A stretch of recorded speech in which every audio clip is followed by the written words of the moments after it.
Hi, today we're going to talk about version control systems. So, in version control systems, we're going to discuss about the various tools that are used for version control for the distributed version control system and the subversion. So, the next thing would be the setup. In setup, we would be installing the Git bash for the Windows platform, which can be downloaded from here. The next thing would be installing the subversion tool Win32SVN from the SourceForge and the TortoiseSVN client, which is an GUI client for subversion, and that would be for Windows. Now, the next step would be the configuration. In configuration, the first thing that we'll be doing is setting up the username and email address. Now, for it, we will first go to a desktop. After navigating to the desktop, the next thing that we will do is we will enter the username and email address. So for that we have the command git config, which handles the configuration for Git, and we'll give git config global, so these settings are then saved to your home directory, and use.name, which is the value, and that's my name. Oh, sorry for the typo. Okay, so the next thing that we'll be updating is the email address. Now these settings are essential as far as Git is concerned, because with it, this is the information that has been stored as when the commits have been made. So there goes my email address, and the next thing that we'll be doing is setting up the default editor. The default editor in most of the cases is the one which has been set. If it has been not set, everything fall back to the VI.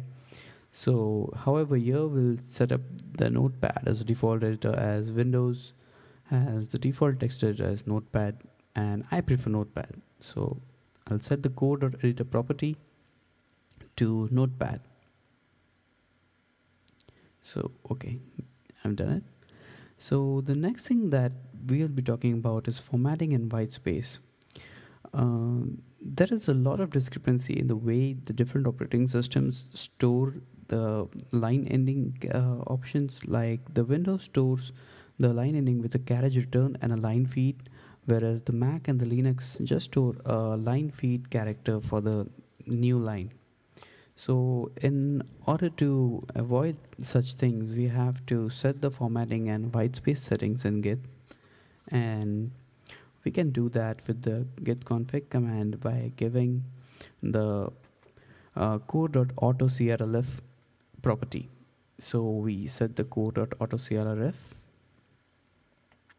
to true.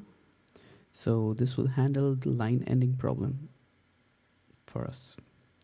Okay, so now we can look at all the settings that we have done by using the git config list command. So this shows that what's the line setting, and this is name, the email address which has been set, and the editor setting. So the next thing that we'll be doing is, first thing is starting with the basics, and we'll start with getting a repository. And there are two ways of getting the repository. The first one would be initializing an existing repository, and the second one would be to clone an existing repository which exists somewhere on the server online. So now here we will see that we have a Java chat code. So we have an existing repository which we can initialize. So we go to Java chat. Now to initialize the repository, we would use the git init command. Now once this is done, that we can see it that it has initialized the empty Git repository. So the next thing that we will look at is we'll clone an existing repository. We'll need one more bash terminal for it. So I'll just open the bash. Okay. So again, I will navigate to the desktop. Okay. So for that, I need to take the URL. We'll just try to clone the hello world repository, and here's the URL. Okay, and I'll paste the URL over here. Yep. So now I'm going to the desktop, and now I'll clone the repository using the git clone command.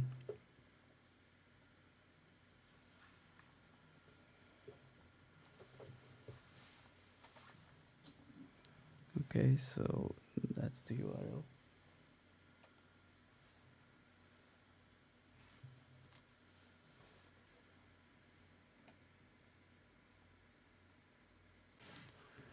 Now we change to hello world, and here we see that it has cloned the repository, and you can see the 3 files that are there, and after running the ls command, the 3 files.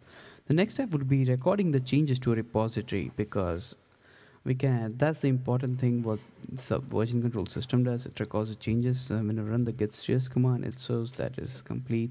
So that is how you actually check the status of your files. So that's for the hello world repository. Now I'll show you the similar thing for Java chat. Now in Git, basically there are 2 types of files can be categorized in 2 types: the ones which have been tracked and the ones which are not been tracked, the untracked files. So these are the untracked files over here, because Git is not monitoring these files for any changes, and the other types of files are modified files. So let us modify a file in the hello world repository. Let's modify the readme file, and let us write something like hello.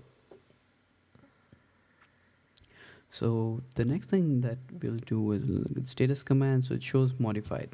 So basically, once the files have been tracked, they can be either in modified or the staged. So the modified are if the file has been changed, so it shows modified. And now next we do add and then run the status. So it adds all the files for the Java chat repository. The git add star command adds all the changes. You can also stage the modifiers individually by giving the file name.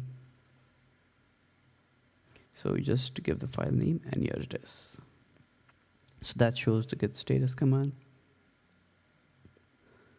Okay, so the next thing would be to do git commit fnm first commit. So this is how you commit your changes. The -m option over here shows the message which has to be displayed when committing. However, you can also commit directly, and it will open up your editor, and there you will have to type in your message. So I'll just type in over here modified readme, and then save it and close. So as you can see, the one file has changed. So status shows that everything, all the changes have been moved, and it shows everything has been modified. Okay, so now we'll move on to how we can actually view the commit history. So for that, we have a git log command. So it basically shows what all commits have been made, who has made, the author, the date, and the message. Again, we'll see the git Java chat. However, here we expect to see only one, because we have just initialize this repository. So there's only one thing that we see over here. This is the first commit which we made some time ago. The next thing would be to undoing things. A lot of times you might do some changes and might want to revert back. So that's how you actually undo the changes which you have done using a version control system. So let's start with changing a last commit. So for example, suppose let's make some changes or a new files, for example file2.txt, or a new file. Let me change that. Yeah, new file.java. Okay, so here I write for example, I write this C declaration for the include, so I write hash include. Okay, I'll just save it. I'll add this, stage it. Okay, and now I'll commit it. However, adding hash include to a Java file doesn't make sense, because Java, you import the packages, so you're accidentally doing this. However, you want to write import instead of include. That's just an example. However, this is not an original Java source code. So you save it, and then Now we don't want any other person to know that we made such a blunder, and we just don't want one more commit to go. We just want to make amends to the last commit. So we have the git, uh, we stage it, and we have the git commit amend. So what this does is, as you can see, the same message for the commit, and as you can see that no more entry has been added, all the changes have been sent.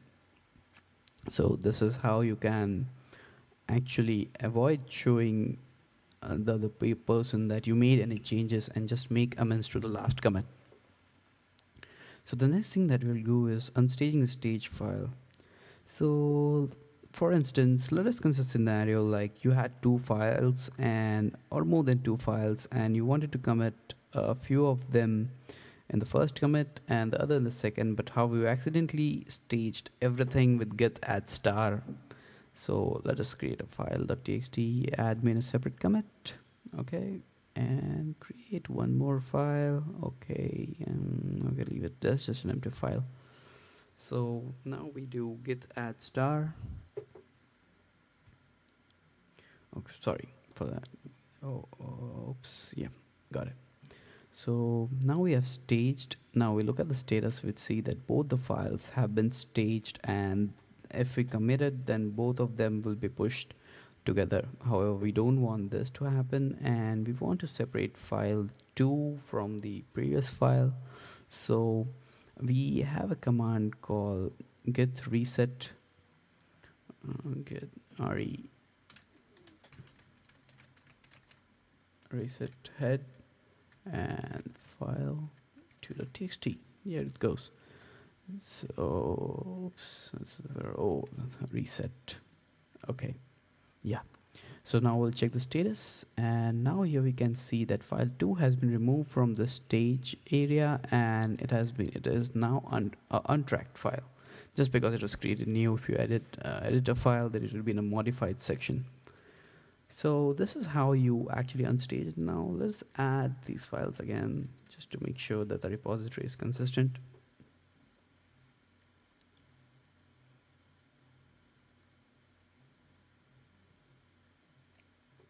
Okay. Now we'll see how to unmodify a modified file. Now let us modify the hello world.py. Okay, no, wrong thing. Yeah. Okay. So instead of hello, we'll be writing over here by world. Save it. Okay.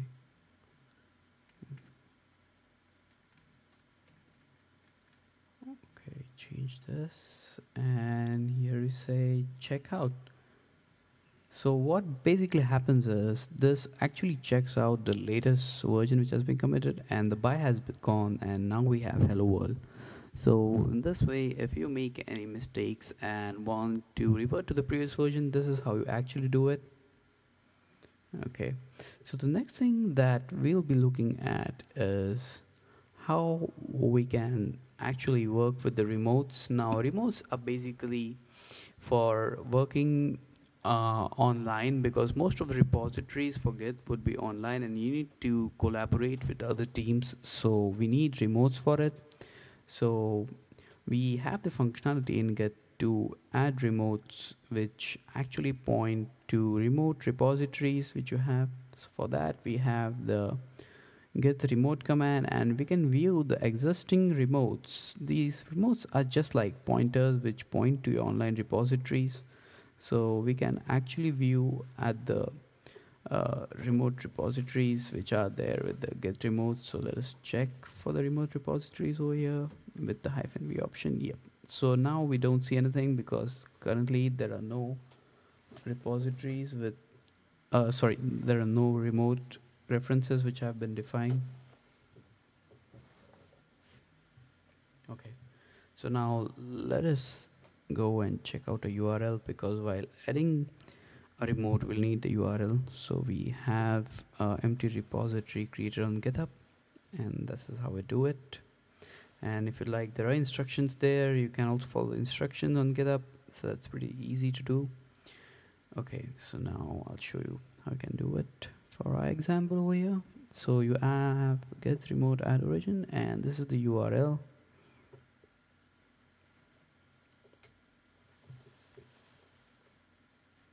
Okay, so javachat.git, and here you go.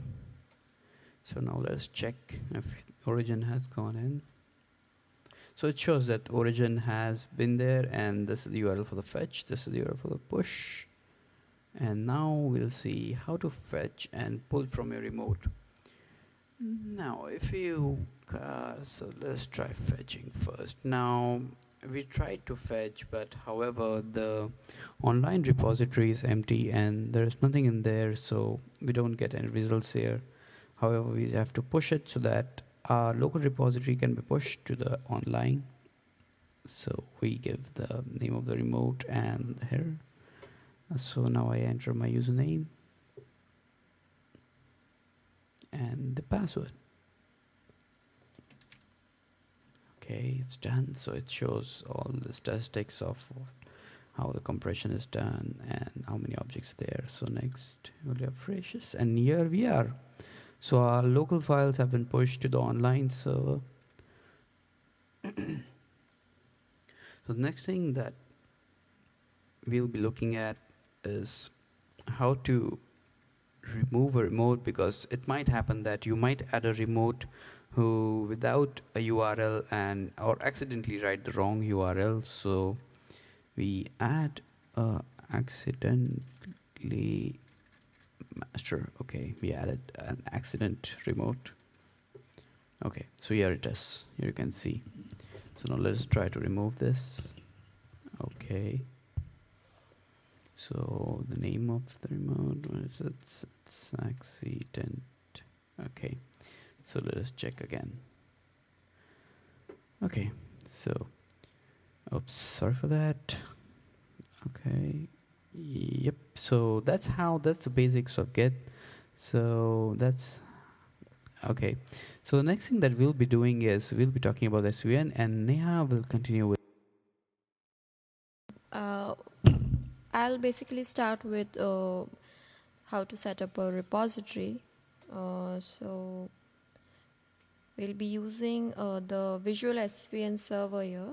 So we have already downloaded that. It is available on the internet. So also we need administrative rights to run this. So I'm running it as an administrator here.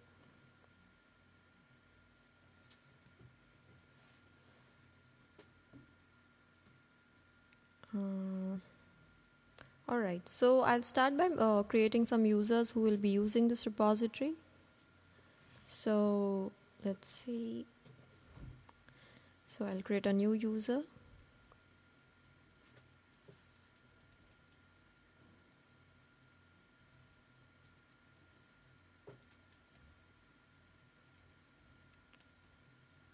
Okay. Alright, so if you see, this is the new user. And now I'll go ahead and create a new repository. I'll delete the previous unnecessary ones first. Now, new repository, Java chat. And I'll keep the basic folder structure, that is trunk, branches, and tags here, because then the managing the code becomes manageable, more easier. And we can set permissions for the users, but for demo purposes I'm just giving everybody read and write access to the repository.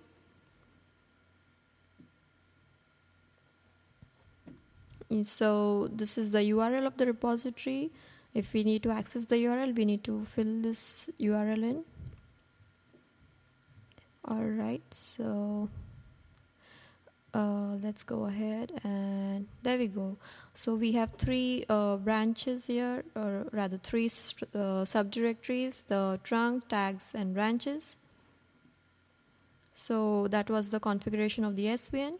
So for demo purposes, we are creating the server and the clients for SVN on the same machine. Now I'll go ahead and I'll put some code from the local machine to the SVN. This was already in Git, so I had to remove the .git folder. So now I'll go to I need the URL, so I'm taking the URL from here, and now I'll go to Java chat, TortoiseSVN, and I'll import this repository into the trunk. Alright, so trunk. So the major development activity always happens in the trunk. So that is why I'm putting this code in the trunk. Let's put some comments.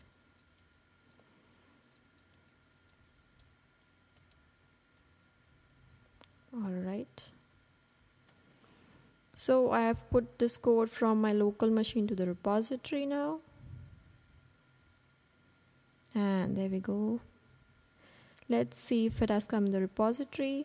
I just need to put the link in a browser, and there we go. So we have got the code in the trunk folder. All right. Now what I'll do is I will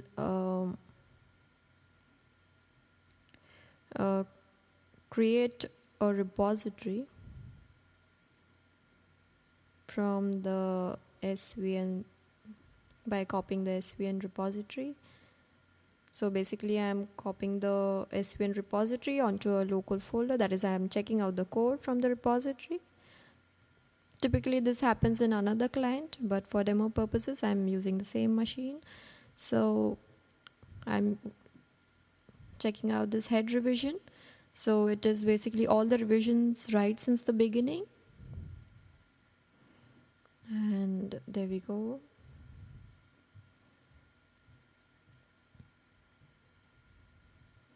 So as you can see, the entire subdirectory structure of the repository has come here. And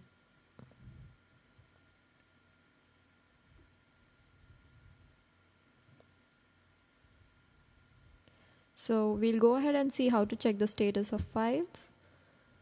So as you can see, all the folders here, all the subfolders have this green check mark. So all the folders, all the files, all the Java files, and any kind of files that this project has green tick marks. So let us say I open one of the files and I make some changes to this file. Let us say I add a comment here. All right, and so as you can see, this red exclamation mark has come here. That means this file has been changed and it is not in with sync with the SVN repository anymore. So what I can do is I can commit it to the SVN. We'll fill out some comments here. Okay.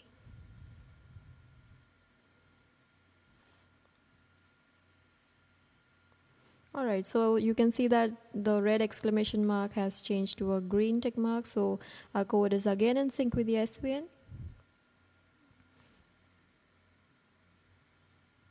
And let us see one more thing. I'm making a change to another file. I want to show you how to see differences between the local repository, local code and the code in the SVN repository. So I have made some change to this file, and now I want to see what are the differences. Maybe I log in after some days and I don't remember whether these changes are necessary and whether they need to be committed. So there you go. You can see that I've added this comment here, and there are no other changes to the file. So I'll go ahead and I'll commit this. Let's say changes, and okay. And okay, so again our file is in sync with the SVN. So now we'll go ahead and see the branching structure in SVN. So there are three branches: the trunk, branches and tags. three subdirectories rather. So the trunk has the code which is typically used in the development phase. So once the development activities are frozen, what we do is we move the code from trunk to the branches where we might want them to be tested. We want some kind of modules to be integrated. And finally, when everything is testing and integration is done, we move the code to the tags folder. And this tags folder basically has the production code. And let us see how to put the code from the trunk to the branches. So all my development activity is done. Now I want to create copy the code into the branches.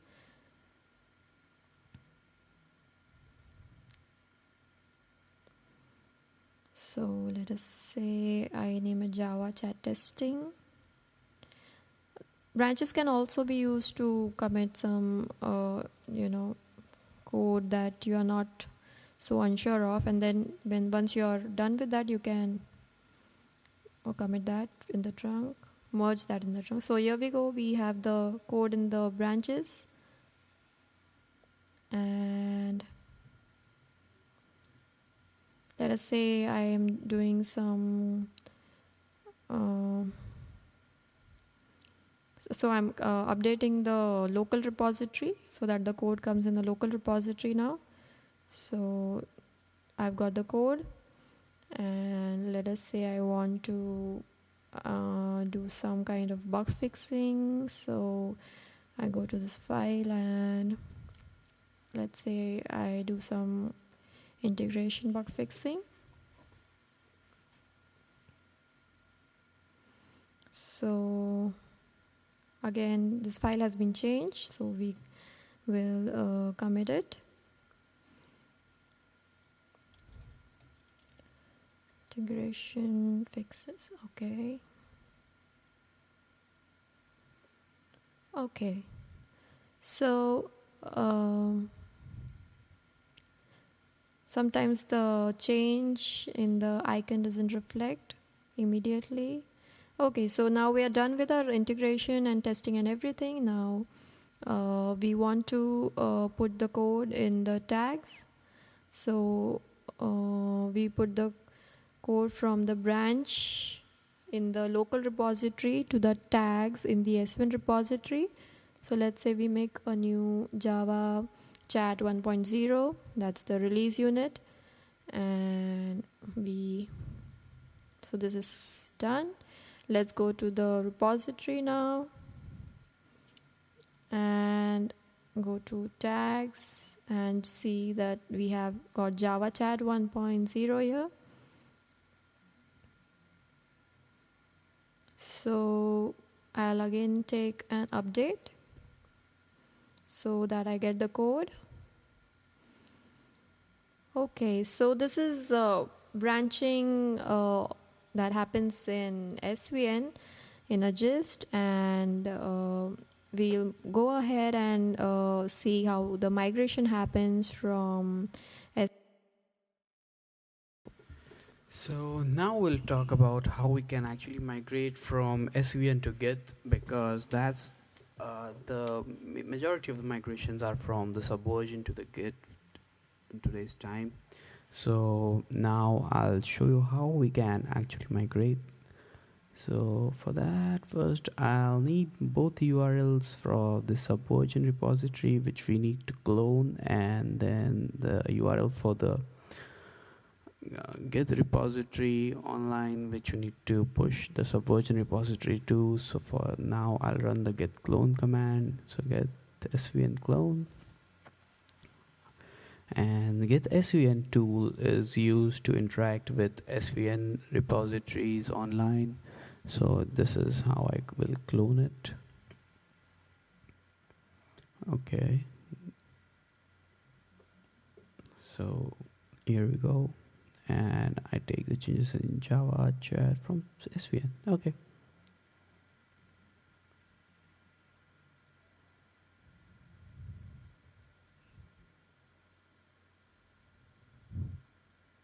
So it says that it has initialized an empty Git repository, and it has written 3 folders: the branches, tags, and trunk, which is the default structure, and it is cloning the repository from Subversion repo.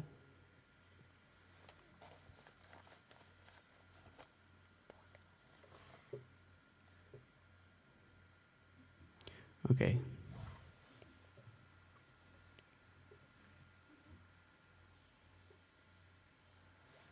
So here we are. So it's done. Okay, so here we can see we go to Java chat from server, and then see here are the 3 basic default structure followed in Subversion, and we see the status. So there's nothing to commit, and the working directory is clean.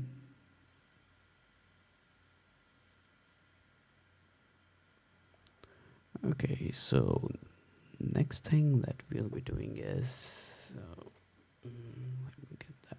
Okay, so we'll add a remote for Git so that you can have the remote which points to this repository. Here it is.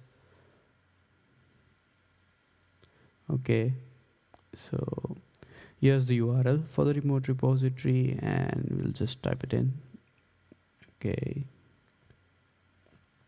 github.com/Dhanraj /Java chat from SVN.git. Okay, and here we go.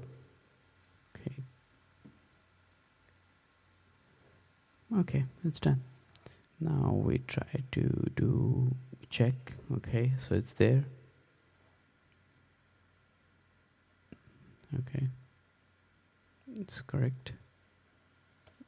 Now we do the push. Okay, the remote is origin. Yes. Okay. So there's some error. Let me check. Okay, so there was a problem with the protocol name. Instead of HTTPS, we just entered HTTPS. That was just a typing error. So let us change it. We remove the old one and add it again by rectifying the protocol. Okay, so that's my password. The username, sorry, and the password. Okay. So now the next thing that we'll be doing is see. Okay, let us try to change here. Okay. Go to the trunk. We try to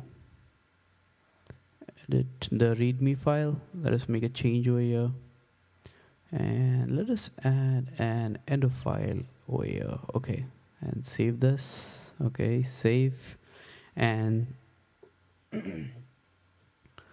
so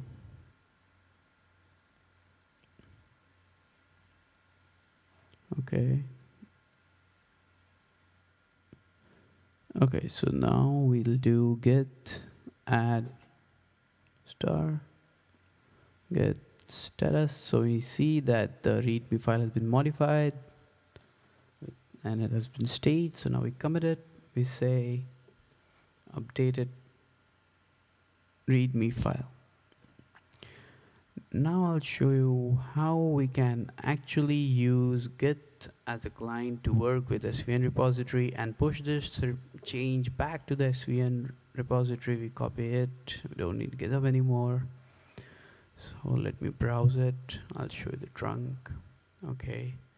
As you remember, we had added endo file, but it's not showing here because those changes have been made to the Git repository, but still they have not been made to SVN. So we'll first commit back to Subversion. So let's go here. We have committed. So we use the SVN commit command for it, the get SVN commit. what it does is it will commit the changes back to SVN repository, and it's just taking time. Yeah, that's committing. Okay, so yep, and it says that it committed to revision number 9 and shows which file has been modified, and it resets to the latest ref. Okay, so let us see the status now. Okay, so let us check online if our online repository has been updated. Oh yes, it has been updated. Now it shows the end of file. Okay, so along with that, we also have pulling in new changes, but however, we have not made any new changes from this subversion style. If you make anything, you can simply do git svn checkout, and now I'll show you how you can sorry, how you can actually view the SVN style history. For that, you have the git svn log command, and you can view the SVN style history in Git. So this basically helps if you're used with Git but you're stuck with an SVN repository, so you need not learn SVN. You can use Git to work with the SVN repository.